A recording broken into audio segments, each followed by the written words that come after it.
Secure itu sama dengan tidak mampu, kan gitu ya? Tidak nyaman, kondisi tidak nyaman dan tidak mampu melakukan itu, kan gitu ya? Masalah cukup berat ya, insecure itu karena menganggap diri tidak mampu. Padahal belum tentu kita ada sebuah pertanyaan, apakah kita sudah menggunakan seluruh kemampuan kita? Bed, make up room.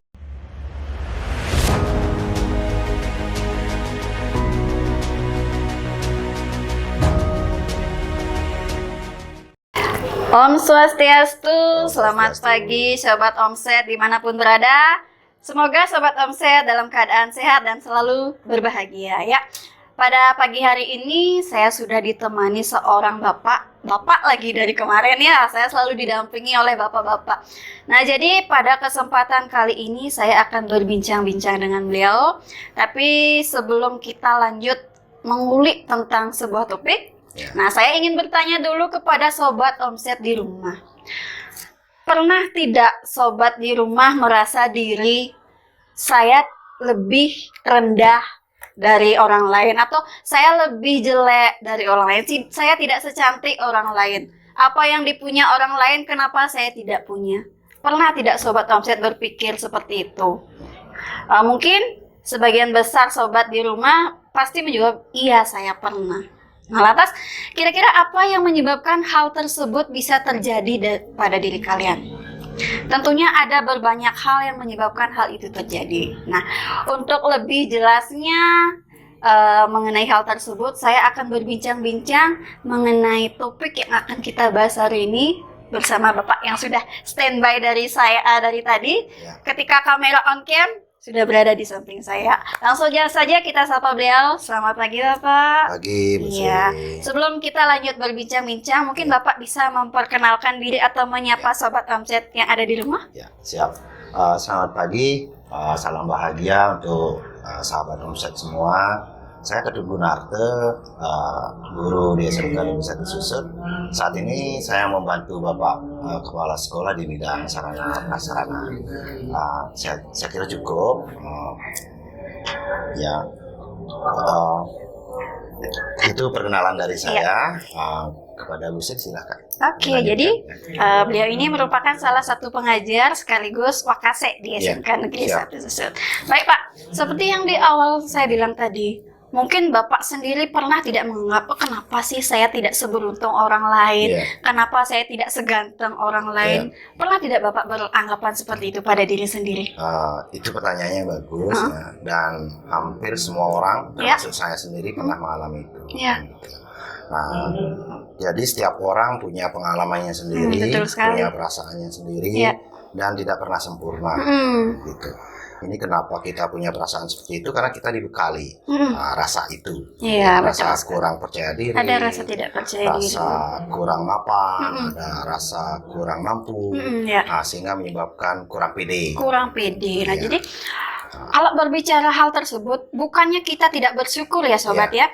Bukan kita tidak merasa rendah diri, bukan kita tidak mensyukuri, tapi ada hal yang menjadi alasan kenapa hal tersebut bisa terjadi di diri saya. Mungkin salah satunya karena tidak percaya diri. Ya, jadi terlalu dalamnya perasaan tidak percaya diri pada diri sendiri itu akan menyebabkan satu rasa tidak aman, Pak. Nah, ketidaknyamanan tersebut bisa saja menjadikan diri kita itu insecure. Nah, istilah Inggrisnya insecure. Nah, kira-kira menurut pandangan Bapak, apa yang menyebabkan kondisi tidak nyaman ini sehingga seseorang menjadi insecure? Insecure atau tidak nyaman itu bisa dianalogikan ketidakmampuan. Dari ketidakmampuan ini ada beberapa hal yang berpengaruh, gitu ya. Yang pertama sekali, kita kan diciptakan oleh unsur yang sama. Betul. Sebenarnya fitur-fitur yang kita miliki sama. Perasaan kita punya, rasa emosi punya, dan segalanya punya. Karena kita tercipta dari unsur yang sama, maka kita akan memiliki rasa yang hampir sama. Tergantung kita mau menggunakan yang mana. Nah, rasa tidak percaya diri ini atau insecure itu adalah sebuah pencapaian yang tidak dapat terrealisasi, kan begitu. Nah, di sini semua siswa atau kita pernah merasakan itu dalam kondisi apapun. Nah, sama seperti saya saat ini mungkin sudah jadi wakasek ya. Dan kita punya rekan Wakasek juga. Terkadang kita bisa melihat Wakasek kita bisa bekerja lebih baik. Nah, kemudian kita akan introspeksi, kenapa saya tidak sebaik dia, yang gitu ya. Nah, faktor yang paling berpengaruh di sini adalah diri sendiri. Balik ke diri sendiri. Diri sendiri. Nah, kembali ke topik kita ke insecure ini. Insecure ini kan bisa melanda saya, ibu, dan anak-anak kita juga. Anak-anak kita yang sekolah di sini, kan gitu. Nah, satu-satunya untuk mengenali diri, ya, kenapa saya insecure atau tidak, itu kita akan mulai mengkoreksi diri dulu, membuatkan draftnya, buat catatan note-nya dulu, di bidang apanya saya kurang. Oh, seperti itu. Iya. Terus pencapaiannya sejauh mana yang ditargetkan, kemudian realisasinya berapa, kan gitu. Nah, sehingga dari pencapaian itu kita akan merasa bangga dan menumbuhkan rasa PD yang lebih tinggi. Nah, di sini harus menyiapkan diri dulu dengan segala hal ya, dengan segala hal. Nah, terciptanya, nah di sini pengaruhnya kan ke mental ya, ke mental insecure itu. Nah, karena ada beberapa siswa kita dan kita juga, ya, berapa siswa kita itu sebenarnya pintar, tapi dia cukup malu untuk menyampaikan jawabannya pada saat kita kasih pertanyaan. Tak jarang memang ya ada kondisi seperti itu. Iya, seperti itu. Dan ada juga yang dengan gamblang menyampaikan. Ada sebuah pertanyaan dan jawabannya juga gamblang. Jadi mereka cukup terbuka menerima, kemudian menyampaikan. Nah, sifatnya terbuka. Iya, betul. Hal yang paling penting mempengaruhi pertama pasti di keluarga. Betul sekali, Pak. Karena tempat tumbuh kita pertama kan di keluarga nih. Sekolah pertama kita ya di keluarga. Di keluarga. Nah, di sini ada 3 faktor yang berpengaruh: keluarga, lingkungan, dan sekolah. Gitu ya. Nah, di keluarga ini anak-anak kita dan kita sendiri juga, ya, saya sendiri juga belajar dari apa yang kita lihat, apa yang kita dengar. Seperti apa orang tua kita, seperti apa orang tua kita memperlakukan kita, seperti apa orang tua kita melakukan tamunya, istrinya, suaminya, adik kita, kakak kita. Nah, di situ kita akan mulai belajar menyerap semuanya dari apa yang kita lihat, kemudian apa yang kita rasakan. Dan dari melihat itu, misalkan ada hal yang positif dari keluarga yang kita lihat, kita rasakan, kita pun bisa mengaplikasikannya ke hal positif juga, seperti itu, Pak. Ya, kontrolnya di situ memang ada 3 kontrol ya. Ada 3 kontrol. Pertama pasti di pikiran ya. Pikiran, rasa, dan eksekusi kan gitu ya. Nah, pertama kita lihat itu sudah mengaktifkan indera kita kan gitu ya. Karena semuanya kita serap itu dari panca indera kita. Nah, kemudian akan masuk ke pikiran kita. Kemudian pola pikir kita akan mengolahnya. Nah, di sini yang berpengaruh adalah pola pikir, gitu ya. Nah, pola pikir yang baik dipengaruhi oleh pengalaman. Nah, kan gitu ya. Nah, pengalaman yang sudah terlewati, kan gitu. Nah, pola pikir yang baik kemudian akan menimbulkan sebuah eksekusi atau implementasinya di gerak tubuh, kan gitu ya. Di sini ada 3 faktor yang harus selaras.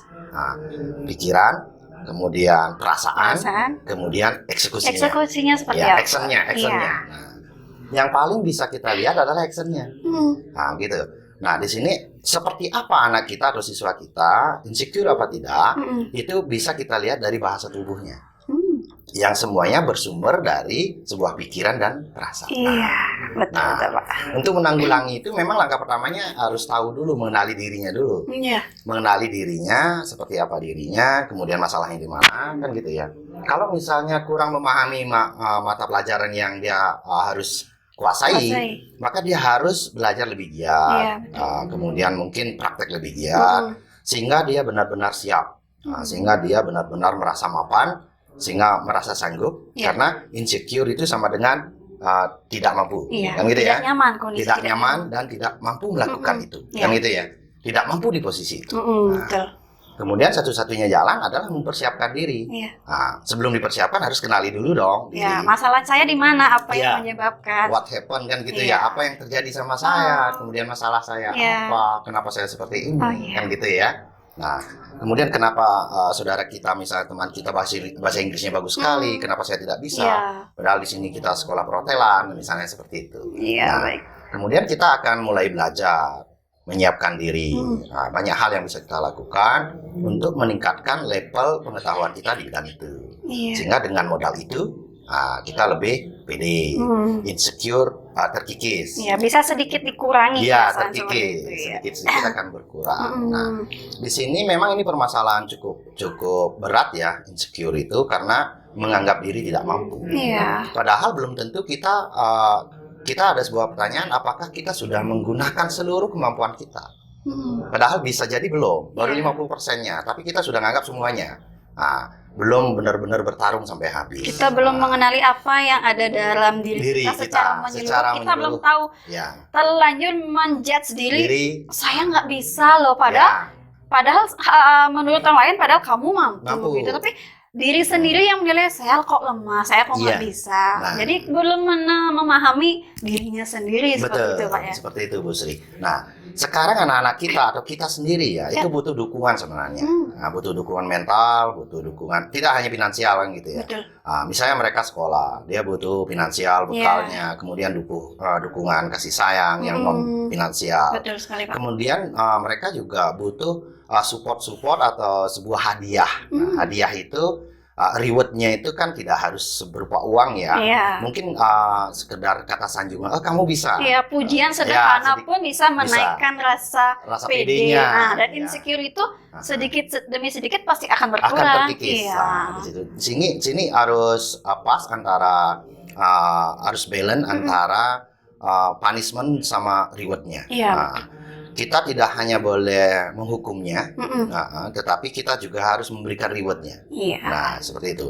Nah, di sini sama seperti kita karena posisi kita kan selaku guru ya.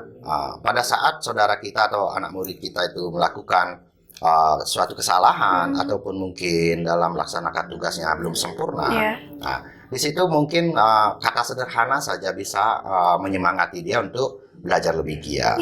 Memang seperti itu. Nah, saya sendiri tidak pernah bilang pekerjaannya salah. Itu.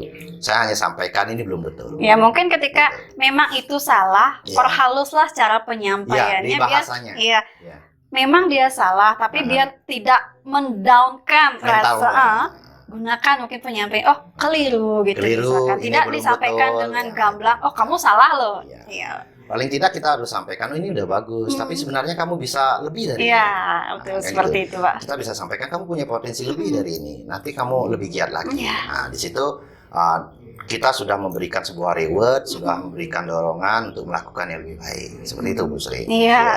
Jadi luar biasa sekali ya apa yang disampaikan sama Pak Tut tadi. Sebenarnya kenali dulu diri kita, pahami kurangnya kita tuh di mana. Jangan buru-buru menjudge, saya nggak bisa, saya kurang mampu. Pokoknya dia lebih baik dari saya, belum tentu, Pak ya. Kenali, masalah saya di sini loh. Kemudian cara menanggulanginya seperti apa, sehingga rasa pede itu akan menjadi makin tinggi dan insecure itu akan terkikis seperti yang Pak Tut bilang tadi ya. Jadi seperti itulah ya. Nah, tadi Pak Tut menyinggung insecure itu tidak hanya pada kita orang dewasa, masyarakat umum, utamanya kita di SMK Negeri 1 Tak jarang kita menemui salah satu siswa mungkin atau beberapa siswa ketika proses pembelajaran diberikan sebuah pertanyaan, basicnya dia mampu, sebenarnya dia mampu, tapi karena ada rasa malu dan kurang percaya dirinya.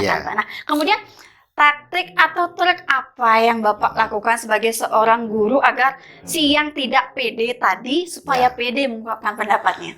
Kalau untuk trik itu mungkin tidak sulit ya. Kita akan memberikan sebuah pertanyaan yang pemantik yang cukup ringan.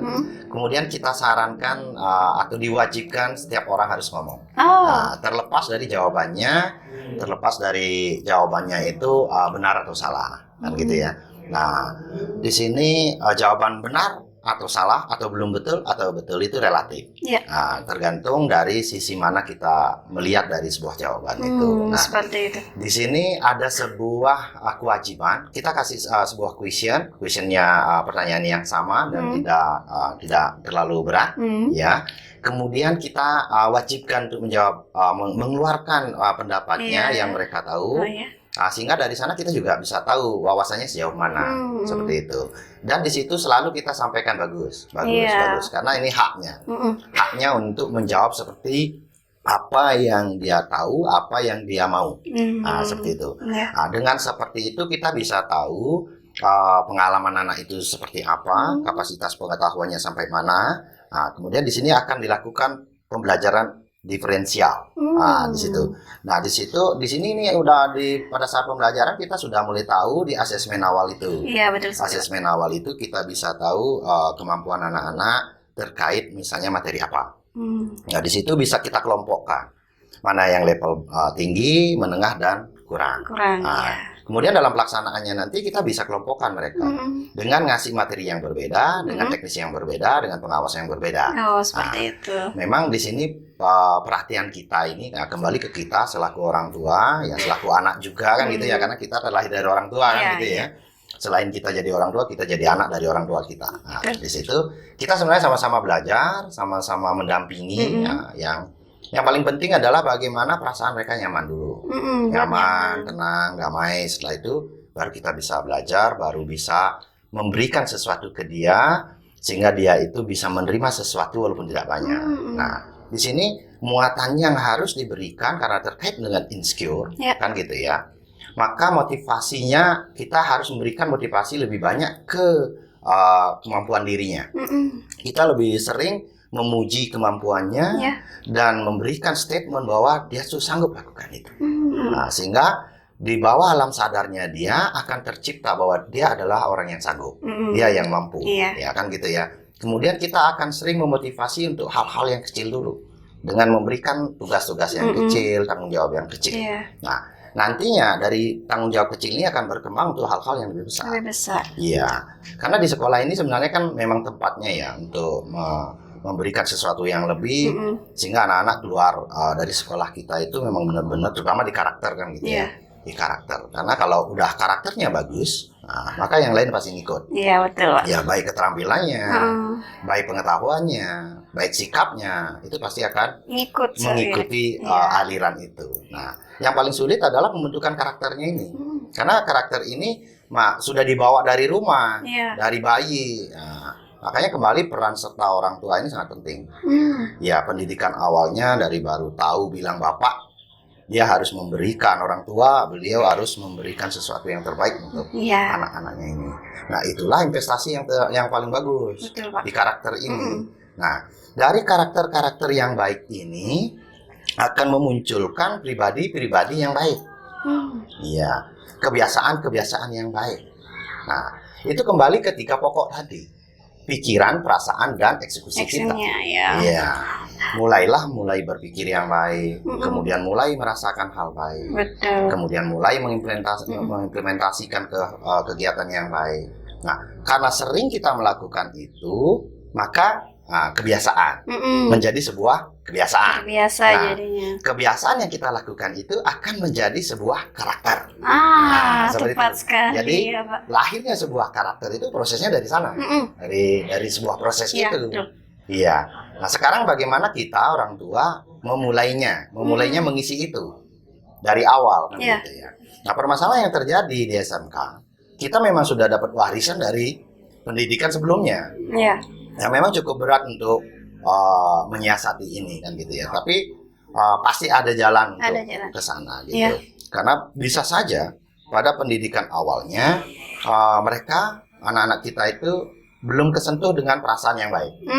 Nah, tidak semua, mungkin beberapa. Sehingga muncul beberapa siswa kita yang mungkin belum maksimal ya, kemudian kurang pede, insecure-nya masih tinggi, model gitu kan. Nah, di sini perlu kerjasama yang kuat lembaga ini, terutama kan lembaga ini ya, yang dimulai dari, namanya lembaga kan dimulai dari guru-guru kita, staf kita, kan gitu ya, menjadi satu kesatuan unit yang baik, sehingga menjadi sebuah cetakan, cetakan yang rigid, yang kaku, yang presisi, sehingga ada yang diharapkan nanti hasil outputnya itu presisi. Betul.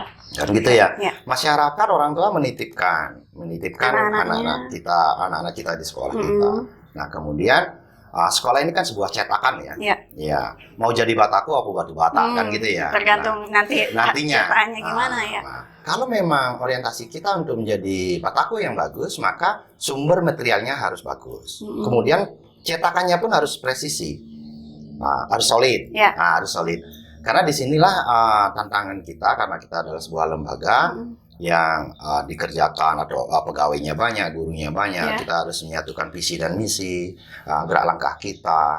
Sehingga apa yang menjadi permasalahan, walaupun insecure itu bagian dari permasalahan yang cukup bagus ya, yang cukup berat yang harus kita selesaikan. Nah, dengan insecure berkurang, PD-nya meningkat, maka segalanya lebih baik. Betul. Itu. Ya, luar biasa Sobat Omset ya. Jadi terdengar sederhana, tapi sebenarnya masalah yang pelik ya Pak ya. Nah, kemudian kalau tadi itu menyangkut ke siswanya. Nah, sekarang yang ingin saya tanyakan, apa yang dapat sekolah kita atau SMK Negeri 1 Susut lakukan untuk mengurangi rasa insecure yang akan lulus nanti anak-anaknya? Mungkin ada atau mungkin beberapa alumni kok saya merasa tidak pede untuk terjun ke dunia usaha atau dunia industri. Saya tidak pede, saya merasa insecure. Kira-kira apa yang bisa Bapak berikan semangat atau motivasi kepada alumni atau mungkin anak-anak kita yang akan lulus nanti ya?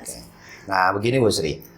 Selama 3 tahun dari kelas 10 sampai 12 anak-anak kita itu kan 70% praktek, 30% teori. Dominan prakteknya. Ya, itu memang dikonsepkan sesuai undang-undang. SMK itu seperti itu. Ya. Jadi lebih banyak praktek kan gitu ya. Satu-satunya solusi membuat siswa kita itu cukup mapan atau pede nanti terjun di dunia industri. Gitu, adalah dengan memberikan sebuah kompetensi yang tinggi. Nah, di sini di akhir pembelajaran mereka ada uji kompetensi. Nah, sebelum uji kompetensi, anak-anak juga harus mengikuti praktek kerja lapangan, prakrin, on job training kan gitu ya. Langsung di dunia kerjanya. Langsung di dunia industri selama 6 bulan kurang lebih. Kemudian mereka pulang lagi ke sekolah, terus kita ada uji kompetensinya kan gitu ya. Yang harus dilakukan pihak sekolah itu adalah benar-benar memberikan layanan praktek yang baik sama layanan edukasi di materinya yang baik. Mengacu kurikulum yang harus diterapkan seperti itu. Nah, di sini memang perlu kerja keras. Nah, praktek yang baik juga banyak yang berpengaruh. Satu, gurunya harus kompeten. Harus. Nah, karena kalau guru kompeten itu biasanya kreatif. Nah, walaupun sarananya kurang mapan, karena kreatif bisa dilaksanakan. Ada saja jalannya, banyak jalan menuju Roma. Sekarang untuk memudahkan gurunya, maka kita harus siapkan sarana yang baik. Kan gitu ya? Sarana yang baik, kemudian guru yang kompeten, kemudian siswa yang memiliki grade yang tinggi, kan gitu ya. Nah, di situ akan menjadi kolaborasi yang baik. Nah, tapi tidak semulus seperti itu, karena anak-anak kita tidak semuanya memiliki IQ yang tinggi, kan gitu ya. Mereka punya kemampuan yang berbeda. Dengan latar belakang yang berbeda, kan gitu ya. Nah, di situ maka pembelajaran diferensial kembali harus dilaksanakan. Nah, kemudian untuk proses praktik yang baik ini itu memang banyak hal berpengaruhnya. Satu, kesehatan siswa juga kan. Kesehatan siswa, daya tangkap siswa, kemudian sarana yang mendukung, guru yang kompeten. Ya, harapannya goalnya adalah siswa kita itu outputnya yang kompeten. Nah, pada saat mereka kompeten, sanggup melakukan praktek yang nantinya di dunia industri dilakukan. Misalnya kan making bed, make up room, misalnya kan gitu ya, itu untuk di perhotelan gitu ya. Kalau siswa kita itu sanggup melakukan itu dengan sempurna, maka PD-nya akan tinggi. Jelas. Senyumnya lebar, pede, sumringah, bangga, saya bisa melakukan hal itu. Hal itu kan gitu ya. Nah, misalnya di bangunan, bangunan kalau sekarang kita udah mulai ke gambar 3 dimensi, kan gitu ya. Sedangkan di industri sudah sampai di 3 dimensi juga. Nah, begitu terjun ke konsultan perencanaan, mereka sudah siap untuk melaksanakan ngedrap apa yang disampaikan oleh insinyurnya. Nah, arsiteknya berkasih perintah, kemudian anak kita sudah bisa ngedrap, kemudian bisa buat 3 dimensinya. Nah, di situ tidak ada kendala untuk pekerjaannya, sehingga memang benar-benar siap. Ya, kembali sekarang faktor yang berpengaruh adalah siswa kita, pengelolaan siswa kita, sarana kita, proses praktek kita.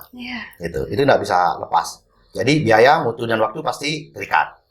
Ya, mau butuh tinggi, maka biayanya tinggi. Ya, kemudian butuh waktu atau durasi yang lebih panjang. Saling berkaitan, tidak bisa dipisahkan. Iya, biaya butuh waktu itu pasti menjadi 3 konsentran ini yang nggak bisa pisah. Itu saling mempengaruhi gitu. Jadi output tinggi harus didukung dengan biaya yang tinggi dan durasinya panjang. Iya. Seperti itu, Bu. Ya. Luar biasa, Pak ya. Mungkin obrolan yang tidak terlalu panjang ya. Tapi pasti akan memberikan edukasi, informasi, tentu saja menginspirasi Sobat Omset di rumah. Mungkin dari perbincangan tadi bisa saya gambarkan secara singkat. Insecure itu dimiliki siapapun, baik itu siswa, kita orang dewasa, baik itu pekerja, ibu rumah tangga, ataupun pekerjaannya di segala bidang, pasti ada rasa tidak pede yang menyebabkan insecure. Betul. Cara menanggulanginya itu adalah kenali diri sendiri. Apa masalah saya? Kemudian ketika sudah menemukan masalah, cara mengatasinya seperti ini. Akhirnya kita bisa berbenah. Saya harus bisa lebih dari diri saya sendiri, dan saya pasti bisa lebih dari orang lain. Seperti itu. Kemudian jika adik-adik yang masih merasa tidak pede ketika lulus dari SMK Negeri 1 Susut, hilangkan rasa insecure itu. Lulus dari SMK Negeri 1 Susut, kalian pasti pede. Kalian pasti bisa tampil di dunia usaha, di dunia industri, bahkan berwirausaha sendiri. Karena adik-adik nanti di sini akan dibekali dengan kompetensi yang sudah tentunya diperlukan di dunia kerja seperti itu. Jadi hilangkan rasa insecure itu. Jangan merasa diri lebih rendah dari orang lain, lebih kecil dari orang lain. Tanamkan dalam diri kalian, saya bisa, saya mampu. Jadi seperti itu, Pak ya. Nah, mungkin sebelum saya akhiri, ada yang ingin Bapak sampaikan sebagai penutup? Oke, statement terakhir itu, insecure itu adalah ketidakmampuan. Jadi supaya tidak insecure, buatlah dirimu mampu. Iya, luar biasa, Pak ya. Baik, saya juga kagum sama Bapak ya. Jadi demikian Sobat Omset, semoga apa yang sudah kita bincang-bincangkan tadi dapat memotivasi adik-adik utamanya yang nanti akan melanjutkan, kemudian adik-adik yang akan lulus nantinya, stop rasa insecure. Tinggikan rasa pede kalian ya. Baik, terima kasih Bapak atas kesediaan waktunya untuk mendampingi saya dan Sobat Omset di rumah. Baik Sobat Omset, sebelum kita akhiri episode hari ini, saya akhiri dengan satu kalimat yang pernah diucapkan oleh Deddy Corbuzier. Ada 3 kunci untuk meraih keberhasilan dalam cinta maupun karir, yaitu keyakinan, kesungguhan, dan kesabaran. Baik, demikian Omset kita pada pagi hari ini. Semoga Sobat Omset selalu dalam keadaan sehat dan berbahagia. Selamat pagi. Om Santi, Santi, Santi, Om. Terima kasih, Bu.